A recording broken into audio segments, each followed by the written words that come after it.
Who owns India's hospitals? In just 5 years, the ownership map of Indian hospitals has been redrawn. The once dominant doctor-promoter model has steadily given way to global private equity and sovereign funds, which now control many of the country's largest hospital chains.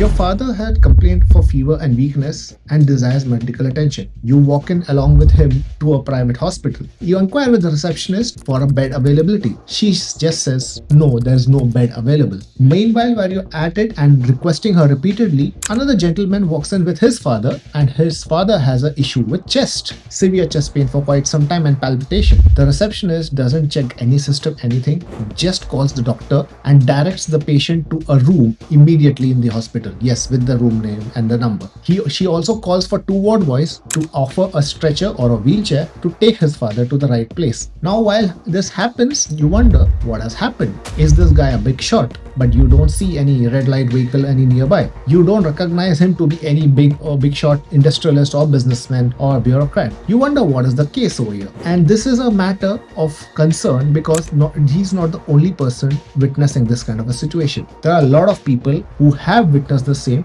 and narrated the same. I wonder, thinking about it, what is this all about? What's the story over here? I always knew that it's been ages since hospitals started thinking about health as a priority and customer or patient service as an important point. They were always for profit. But the question is that why are they refusing a walk-in patient? Would the walk-in patient not be a source of revenue for them? Why are they choosing to treat one patient over the other, given that there's no real difference between both of them? In this video, we are going to delve into all of this. We are going to talk about an important metric called ARPOB, average revenue per occupied bed. This is a metric which hospitals today are optimizing for. They are not so much concerned about the top line. They are more concerned about ARPOB. And alongside that, we are going to also discuss the concerns with Ayushman Bharat Yojana and why it is not getting enough acceptability. Why are hospitals not admitting patients with Ayushman Bharat cards? Stay tuned till the end to know all of this.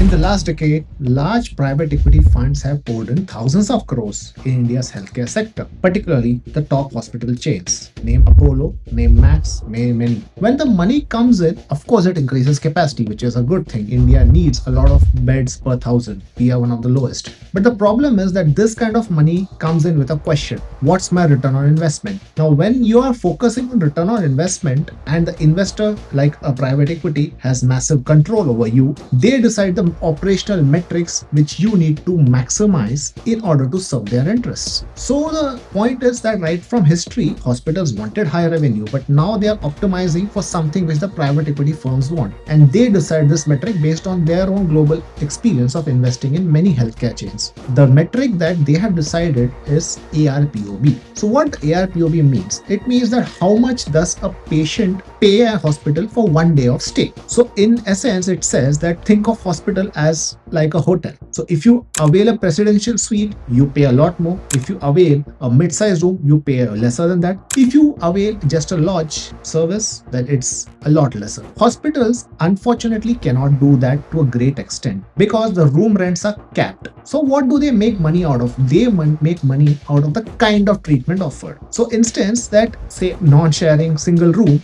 might cost you 8,000 per day. But if it is treating a dengue patient, the per day income can at best increase to 15,000, 18,000. But if the same is treating an oncology case, say a cancer patient, if it's treating someone with a spine problem, neurological disorder, cardiac patients, the same revenue per day can shoot up as high as 80,000, 90,000, 1 lakh rupees per day. Now this is where ARPOB becomes a key metric and private equity players understand that very, very well. The second metric which also is taken into account by the private equity equity players is called ALOS, average length of stay. Now, once they have optimized for ARPOB, so they decide what kind of treatments they are going to prioritize. Once they know that their ARPOB is high, they want to ensure that this patient stays the longest possible time. So the length of stay is maximized to the extent possible. Also, because for this kind of treatment, you need a lot of allied services. It would include a lot of CT scans, MRIs, all of which have a much higher margin than operating the patient.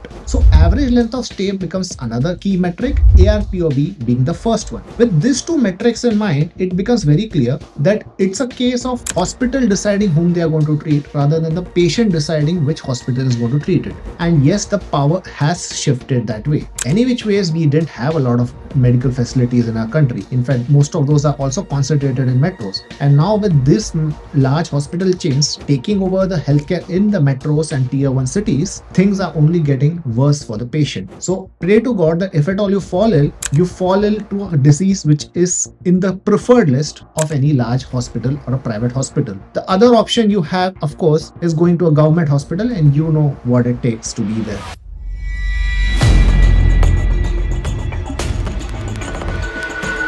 The main concern that has happened and which has led to this situation is something peculiar. There was a large set of nursing homes or single person hospital as they call it. A famous doctor grows in size, opens a nursing home, and he treats patient at a very affordable rate because he's managing the show. He doesn't have any private equity or other pressures. But COVID happened. Many of these were not able to run through because business had gone to zero. They had very few options left. They couldn't afford to pay salaries to their staff for long. So they were bought out by many large hospital chains. And this was the time when large hospital chains were getting a lot of investments for private equity. So they were flush with capital. They were open for acquisitions and capacity expansion both. So they were bought out. So the industry becomes more consolidated. On the other hand, a lot of these mid-sized nursing homes couldn't continue and they ended up shutting down. So these doctors who were running these nursing homes, they started looking for jobs and they partnered with large hospital chains. So now the situation is such that if you go to a doctor, he is bound to treat you in one of these premium hospitals. And while on one end, the mid-sized nursing homes were shutting down, the large hospital chains were expanding and they were gaining profitability. Even if you look at the stock market, hospitals are one of the best performing stocks in the last 5 years. In 2020, Max Hospital had an ARPOB of around 50 to 52,000. Today it's over 78,000. The stock is a 10 bagger. You can even notice the same with Fortis Hospital, Narayana Ruthalia, Indraprastha Medical, Krishna Institute of Medical Sciences, so on and so forth. A lot of these have done exceedingly well. And this is what even today a public market investor is asking these hospitals about. How is your ARPOB going to improve? So you really witness this, that something that started at the corner of a boardroom is today becoming a talk of the town in our society. We are an investor society today. A lot of us do SIPs and many of these mutual funds invest in these hospitals. A lot of us directly invest in these hospitals. So now we are talking the language of private equity today. So from something being at the corner of the system has become a part of the society very, very strongly.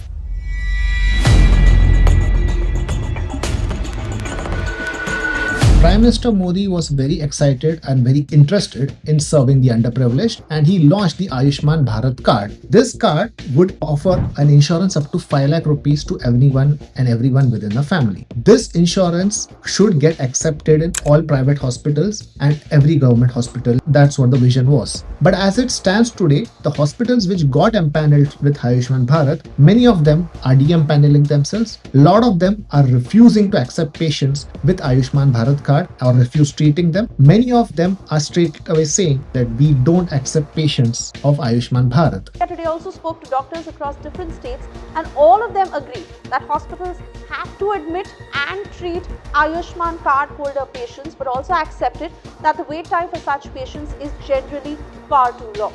You see the kind of gaps that exist on the ground. The government is still putting out hefty numbers.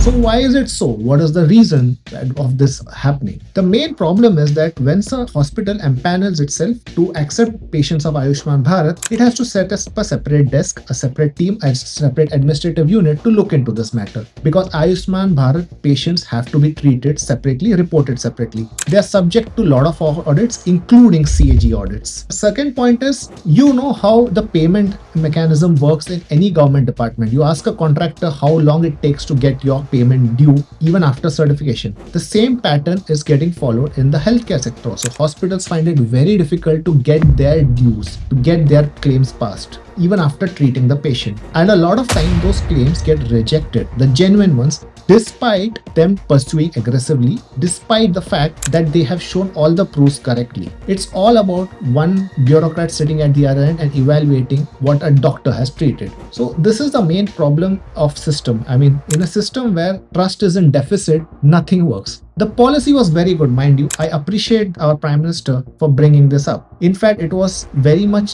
applauded at the time it was introduced. It's applauded today. But the effectiveness in the system, or rather the ineffectiveness of the system, is making it futile.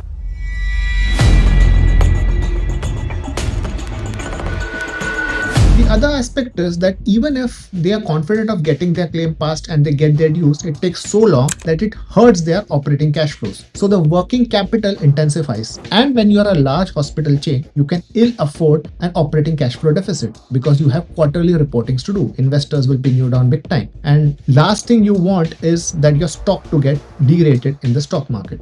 So in this kind of a situation, the person who becomes the collateral damage is the patient. And you can't blame the government for this. And to a fair extent, on a genuine concern, you can't blame the hospitals for it. But a great policy is turned ineffective. And this is where we as a society need to take a call on what to do about it.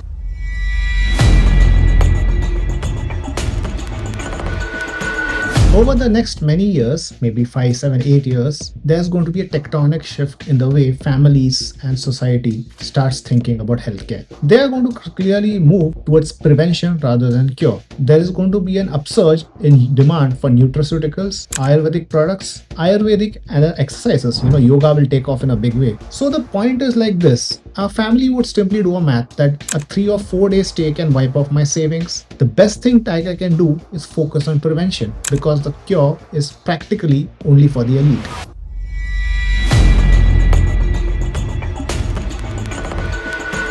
What is it going to give way to? It is going to give way to a classic economic case of capitalism killing capitalism. Hospitals have priced themselves out for the masses. So the only option for the masses are either you go to Ayurvedic treatments, which are much cheaper and affordable, and the other end, take up more supplements. We do see a surge in supplements being undertaken by a lot of people. The third thing that's going to happen is growth in exercises, yoga, meditation, and all other practices which are going to make you stronger and of course your family better. This is the inevitable truth that we are going to face with time to come. It's high time that we take a close look at our food habits, at our sedentary lifestyle, at our health. And I strongly believe that any given day prevention is better than cure. And I'm very happy to see a true capitalistic solution to a capitalistic problem. It's easy to say you subsidize healthcare, but trust me, it hurts the fiscal deficit of any nation. We are already transferring a lot of money under direct benefit transfer through Ladki Bahin and other yojanas. It's imperative that we as a society take care of our health more seriously. So on that note, I would like to leave you with a question. Have you all witnessed a situation like this which I mentioned at the beginning? You went to a hospital,